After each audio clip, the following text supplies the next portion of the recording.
మొన్ననే ధోని సార్ గురించి చెప్పుకున్నాం కదా. సార్ ఎసోంటి మనిషి, ఎంత సింపుల్గా ఉంటాడు, మస్తు నిమ్మలం మనిషి అని చెప్పుకున్నాం కదా. కానీ ఈ సార్ ఎసోంటి గుణమో సారోళ్ళు ఇంటామె కూడా గసోంటి మనిషి అనే పేరు. ఓ ధోని సార్ అభిమానులంతా వదిన, బంగారు వదిన అని పిలుచుకుంటారు. అట్లనే చాలా మంది గౌరవిస్తారు కూడా. కానీ ఎందుకోనుల్లా ఫస్ట్ సారి తిట్లవాడే పని చేసింది అని అంటున్నారు. ఎందుకంటే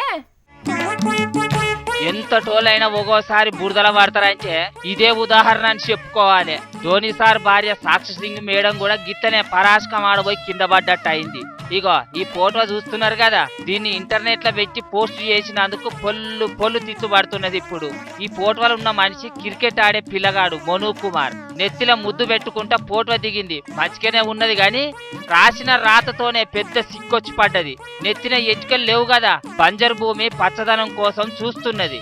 ఈ దిక్కున పచ్చగా లేనే లేదు అని పరాశకం ఆడింది. అంటే బట్టతలికాను దెప్పి పొడిచినట్టే కదా అని మస్తు ఫీల్ అవుతున్నారు ఇంటర్నెట్ లో పబ్లిక్. మరి ఎంత తోడైనా నెత్తిన జుట్టు ఊడకుండా ఉంటాడా? 100కి 90 మంది ఎంచుకలు ఎకరాల కొద్ది ఊసిపోయే ఉంటాయి.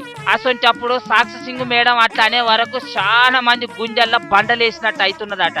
గిట్లంటవా గట్లంటవా అని మెసేజ్లు పెడుతున్నారు.